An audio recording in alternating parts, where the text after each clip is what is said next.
Hi, I'm Tim Canova. I'm a law professor at Nova Southeastern University, and I am not and never have been a professional politician, but I became a citizen candidate for Congress in the August 30th, 2016 Democratic primary against my local Congresswoman, Debbie Wasserman Schultz, who happened to be the chair of the Democratic National Committee at the time. It was an unusual campaign, kind of an epic David versus Goliath in many ways. We had a very spirited grassroots campaign in which we raised a lot of money in small donations online against an incumbent who was well funded by big corporate interests. We had a very Main Street type of an agenda to try to take care of folks who had been left behind here in South Florida. Whether the issue was payday lending or private prisons, we were trying to be there for the community.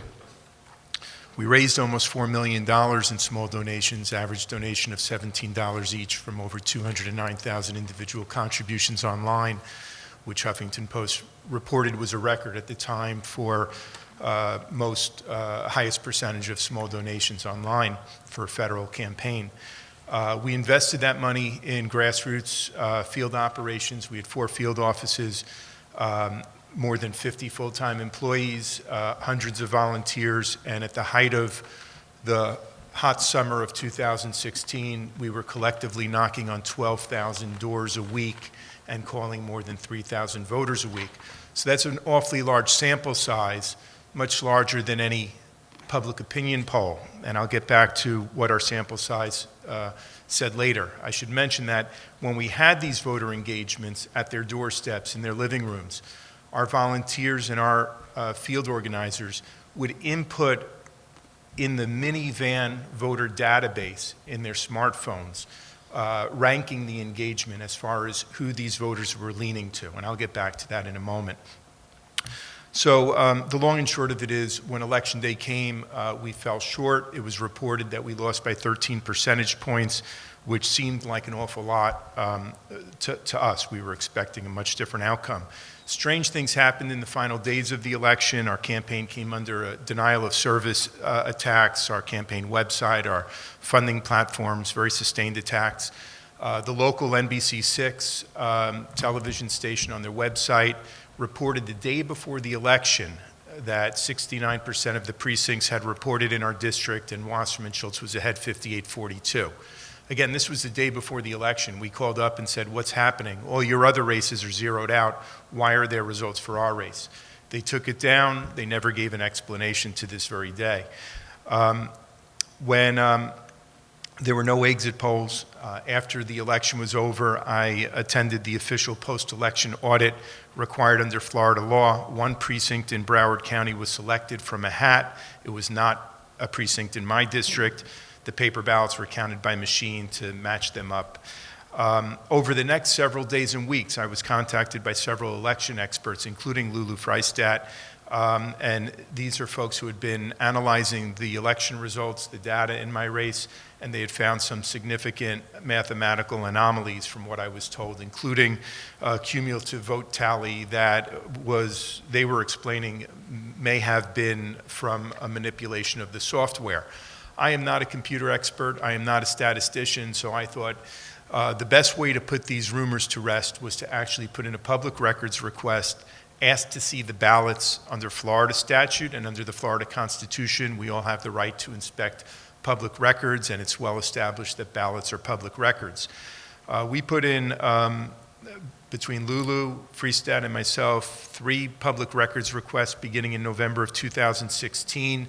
We were first informed that the supervisor of elections office, headed by Brenda Snipes at the time, did not have any digital scanned images of the ballots, which struck us as very strange because I think it's one toggle switch and you can scan all the ballots. And we were told that wasn't done. As Len Collins testified this morning, my lawyer, we were faced with months of obstruction, and we finally filed suit in June of 2017 in Florida's 17th Circuit Judicial Court. 3 months later, we served our discovery requests, asking to see the ballots as part of the discovery request. It turns out 3 days after our discovery request, 3 months after I filed the lawsuit, Brenda Snipes signed an order to destroy all of the ballots cast in our August 30th, 2016 primary. And in signing that order, she falsely certified that the ballots were not the subject of pending litigation. The order was also signed by one of her aides, Mr. Dozell Spencer, who carried out the destruction order. Snipes and her attorney, Bernadette Norris Weeks, then concealed the ballot destruction from the court, from me, and from my attorneys for more than 2 months. That goes to a question of willfulness, which I'm told by my lawyer is important to establish intent under the criminal statutes. I must say, when those ballots were destroyed in violation of federal and state law, I went back to look at my final field numbers. I mentioned 12,000 door knocks a week, 3,000 phone calls. My field director had told me in the final weeks that we had passed a tipping point, that the numbers were actually coming out in our favor. Here are the final numbers. Those who had been identified as leaning to Debbie Wasserman Schultz and strong for Wasserman Schultz, 5,112. Those leaning to us, 8,746. Those strong for us, 13,136. Undecided, 14,589. Under those trends, if you believe that large sample size, Wasserman Schultz could have gotten every undecided vote and we still would have won. Now, Len Collins, my lawyer, this morning said that the destruction of evidence in a lawsuit can raise a negative inference. It certainly raised some negative inferences in my mind. When Snipes' lawyer admitted in court to the ballot destruction, she offered to provide the court with a sworn affidavit from my opponent, Debbie Wasserman Schultz, claiming that I was seeking the ballots for an improper purpose. Was not true. The judge, Judge Singal, declined the offer for such an affidavit, and that's all reflected in the hearing transcripts. Snipes continued to litigate even after admitting to destroying the ballots. In January of 2018, we took her sworn videotape deposition in which she and her aide, Dozell Spencer, admitted to destroying the ballots. They claimed at that point that they actually did have digital scanned images. So we really had no idea what to believe. First, they have no digital scanned images for a full year. Now they have no ballots, but they have the scanned images. In May of 2018, Judge Singal granted us summary judgment, and that's an exhibit that I've already submitted by email to Jeffrey Hinton. In Judge Singal's 10-page order, he listed the statutes that Brenda Snipes had violated, state and federal law, criminal violations, including felonies punishable by up to 5 years in prison for each count. We thought the floodgates would then open. We thought that law enforcement would now start investigating. We would find out, was this a cover-up? Were the ballots destroyed to cover up some rigging of the electronic software? To our surprise, not much was done. The acting U.S. Attorney, Benjamin Greenberg, my lawyers had a 90-minute conversation with him. It sounded good. We were handing a case on a silver platter to the U.S. Attorney's office. We had a sworn videotape deposition, admission of guilt, with a nice bow or ribbon on top.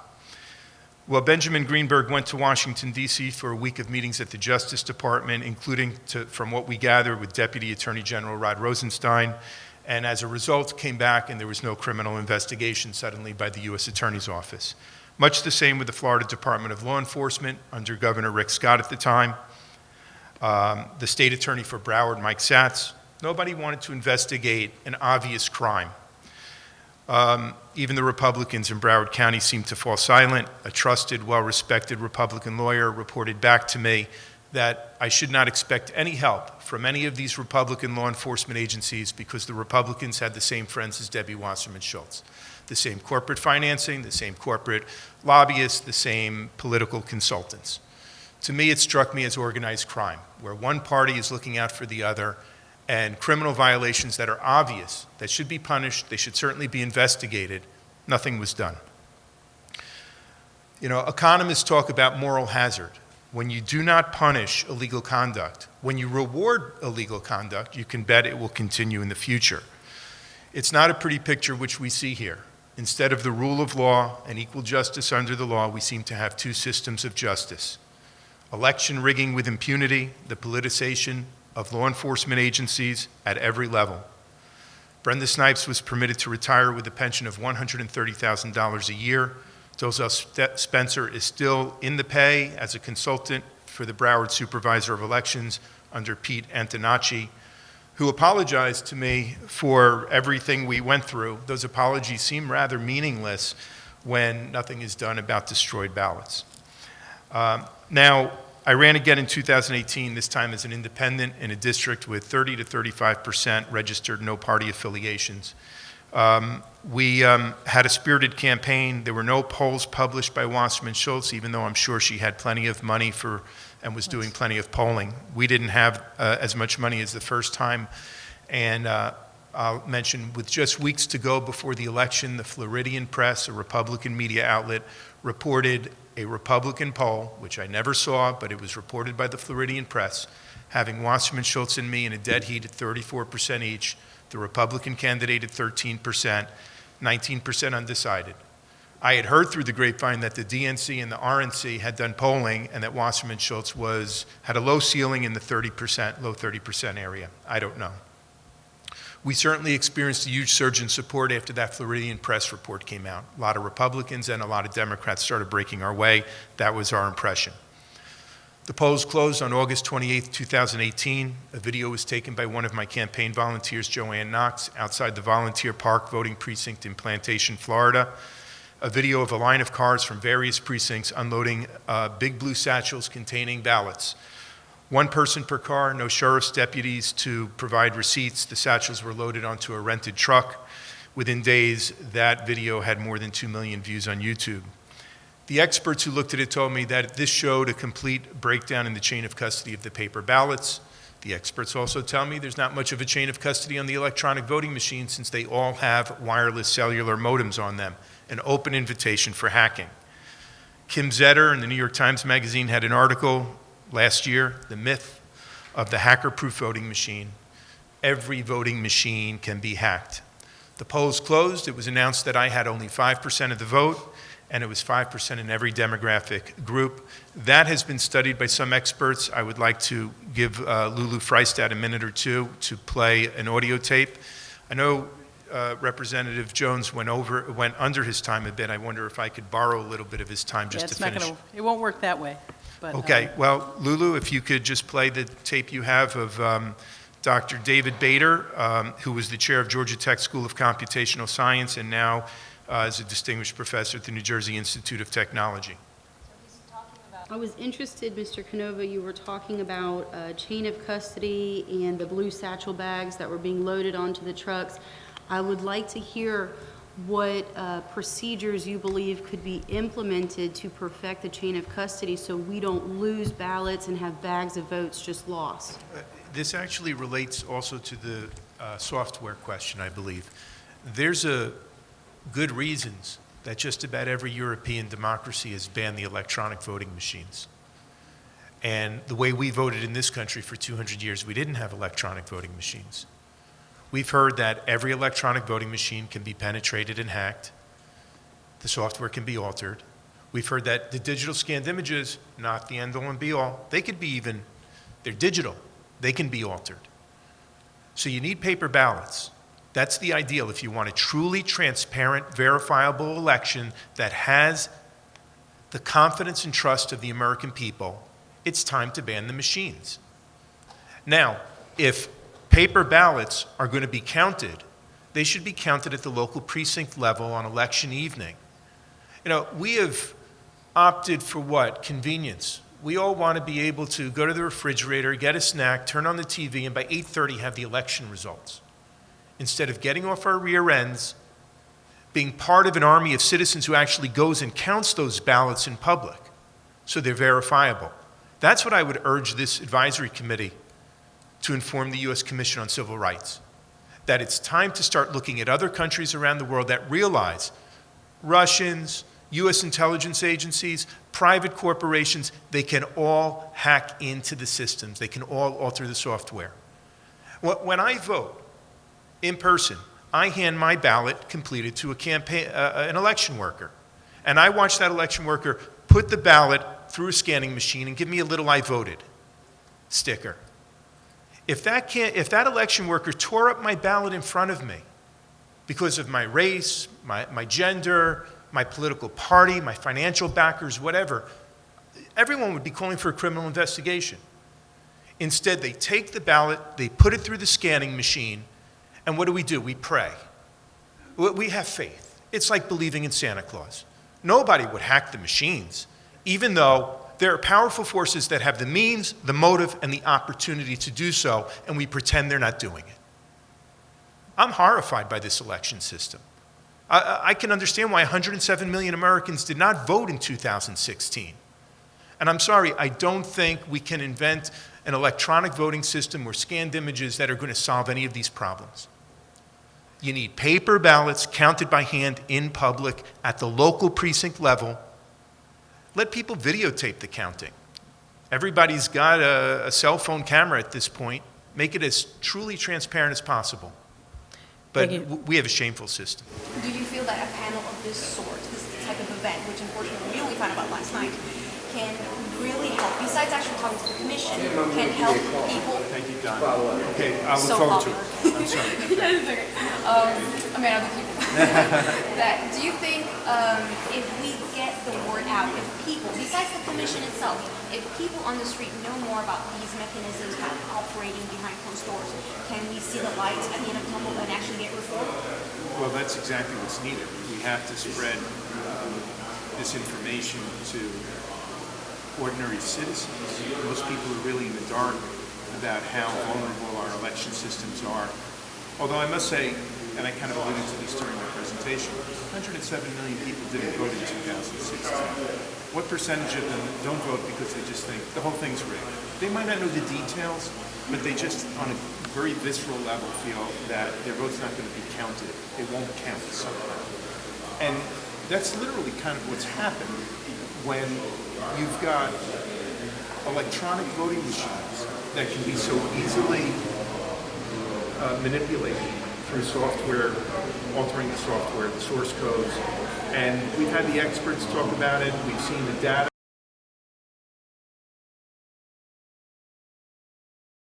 Source codes.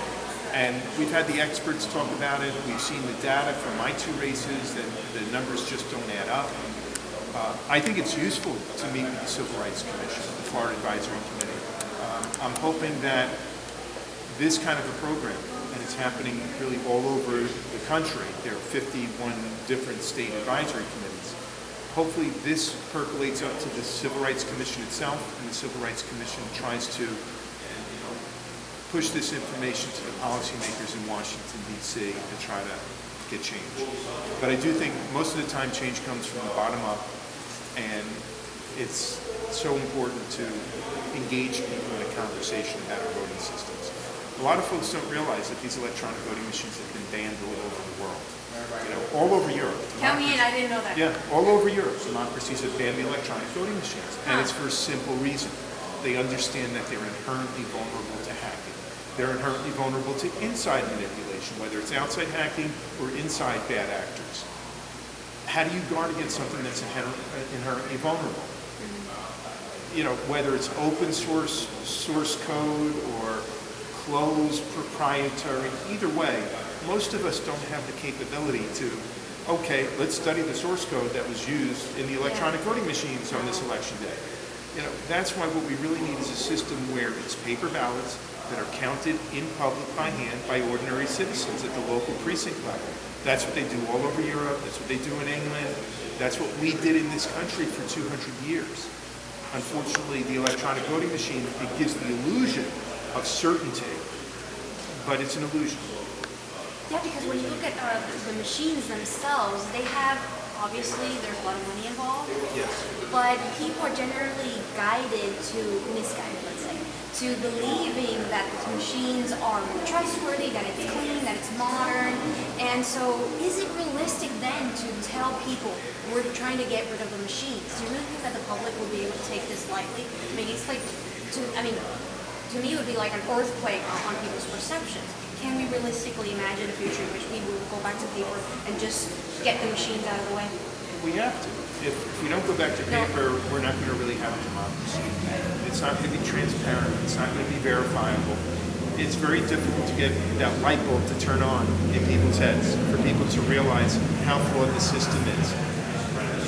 For me, it took 2 campaigns to really hammer the point home that believing in the machine is like believing in Santa Claus or in Easter Bunny. Okay? It's a myth, you know, and that the reality is that we have systems that give powerful actors, whether it's intelligence agencies or corporate interests, the means, the motive, and the opportunity to hack into our elections and to change the results. And somehow we believe that they're not going to misuse that power. Well, why? Yeah, why? It's so naive. Do you suppose then that instead of getting them furious at the system, wanting to get involved, is it also so that this just might be the fact that legitimizes that negative, bitter resentment that yes, the system is rigged, so there's nothing we can do about it? So why vote, right? And that might be the result of, that might be the conclusion a lot of people reach. Yeah. But I asked this during the panel. If you take your ballot and you hand it to an election worker, and right before your eyes that election worker passes the ballot through a scanning machine, that scanning machine is a wireless cellular modem. Why would you have any confidence that the software has not been altered in a way that's And who could going get to in? nullify? Where are the entities that could get in? Well, most sophisticated intelligence agencies in the world, certainly the U.S. has several that can get in. I would imagine some large corporate interests have those kinds of technological capabilities as well. So you're really relying on trust, and it doesn't deserve trust. No. I think it's getting to the point where I don't know how many more election cycles it's going to take, but there might have to be a real boycott of elections. And early on, because you said you ran 2 campaigns. Yes. Early on in the beginning, because if you ran, that means you had your faith, you had your trust. What were the signals? What were the signs that you saw early on that raised you, alarmed you, and you might have said, hey, something is not right? So the first time I ran was in the 2016 Democratic primaries. And during our campaign, we saw in about a dozen states, Bernie Sanders was winning the exit polls. And yet he was losing the official results in those states. So what was the response of the system? To cancel future exit polls. Okay? Sneaky. So that started to give me pause, and I started to ask folks in my campaign. We had a few consultants, we had a few media people, and I started to ask, can they be rigging the machines here in Florida? There's at least a critique that the machines maybe are being rigged against Bernie Sanders around the country. Can it happen here in Florida? And people, you know, I had an election lawyer, some other experts, and they'd all say, no, they can't be doing that. And it was really based more on a hope that they can't be doing it than on any real information that they can't be doing it. And I mentioned in this presentation that just the day before the election, the primary was August 30th, 2016. The day before, the local NBC6 published on their website, election results. You know, well, where's that come from? Is that somehow, did they get misinformation from the Broward Supervisor of Elections? And, you know, it raised concerns in our minds. And again, I asked my folks, did things be rigged tomorrow? And at that point, what can you do about it anyway? Detect it, let alone to prevent it. So the election results come in, we lose by 13 percentage points. We go back and look at our final field numbers where we were rocketing. We were winning by at least 13 percentage points. Did they just flip the vote on us? We didn't know. So we asked to see the paper ballots. We fought them in court for months. And while the lawsuit was pending in court, Brenda Snipes, then the supervisor of elections in Broward County, simply destroyed all the ballots cast. Felonies. We're still waiting for justice. We're still waiting for a criminal law enforcement agency, federal, state, or local, to do something. But apparently, it's two systems of justice. For the wealthy, the powerful, the politically connected, they get a get-out-of-jail-free pass. Early on in the 2016 campaign, that bag is getting heavy. Early on in the 2016 campaign, I remember seeing online at least a lot of Republicans, more like on the fringe, kind of raising paranoid security theories against the machines as well. So I understand what another panelist said, that if Rick Scott cries about, oh, all these numbers of X votes disappeared, since in Broward, for instance, it's 2-1, obviously the minority are the ones that are going to be losing, so why are you pretending to care? But what if there's a saying in Spanish, the real suena, they say basically that the river sounds, obviously there's something. When we say this is an issue, when it's raised by both Democrats and some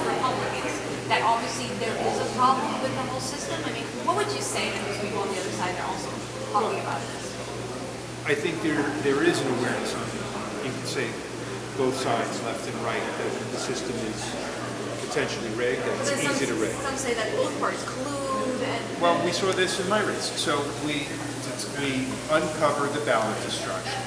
The law enforcement agencies are in Republican hands, and they won't investigate. There you go. And, it takes a while, but my election lawyer gets back to me and tells me the reason why the Republicans won't do anything, and my election lawyer was a Republican, I was a Democrat at the time.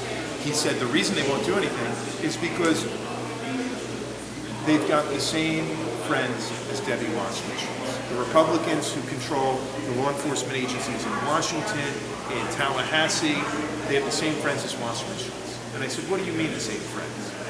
Do you mean Florida Power and Light?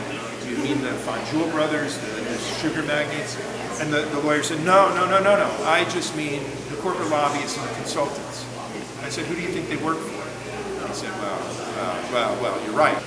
But bearing in mind that Donald Trump ran on supposedly an outsider campaign, and we see that all throughout Europe, the outsiders are the attraction. Shouldn't the Democratic Party try to use this moment to renovate its base, its appeal, public appeal, instead of rejecting it? I mean, what's their reasoning?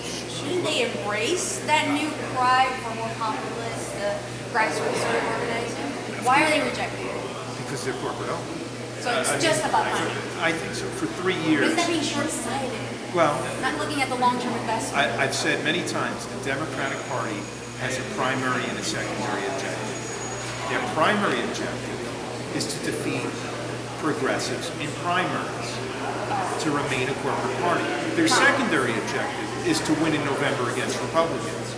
But as long as they win the primary objective, the money keeps flowing to the party from the corporate interests. If they give up on that and they allow the party to be taken over in the primaries by progressive candidates and grassroots candidates, then what are they going to do? Where are they going to get their fix of corporate donations from? It becomes an existential threat to the Democratic Party. But I was listening to some of your numbers during the campaign, and I was mesmerized. So many doors knocked, so many small donations online, breaking records. Amazing statistics. So you got people motivated. Yes. It's a real power. It's the people's power. If the votes are counted, what did Joseph Oh, Stalin there you say, go. right? Big It's not who votes that counts, it's who counts the votes. Right. Okay, and if the votes are being counted by algorithms that you're not allowed to inspect, well, then who's counting those votes? But that's turning your back on democracy. I do not believe we have a democracy in this country. I'm sorry to break that news. I think we have the form of democracy is with these choreographed elections, which is really more like a kabuki show. But those statistics, they don't lie. We knocked on 10 to 12,000 doors a week. Those voter engagements were input into the van voter database, the minivan, by hundreds of volunteers and campaign field organizers. You can't rig that. That's grassroots organic numbers. Small donations that you guys received. I received 209,000 small donations of $17 each.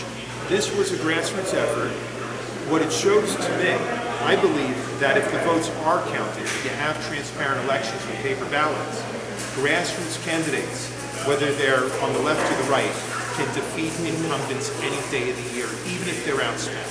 I think the people want change in this country. The people want democracy, but the system won't allow it. Well, these are definitely very hot issues, and they spark they're not only thought provocative and sparking the imagination, but kind of just motivates you into really demanding change. So thank you so much, Tim. It's been a great honor. Thank you for having me. I appreciate it. Thank you, and good luck. As an independent, right? I'm an independent, yes. He's an independent. Thank you. Let's get a picture.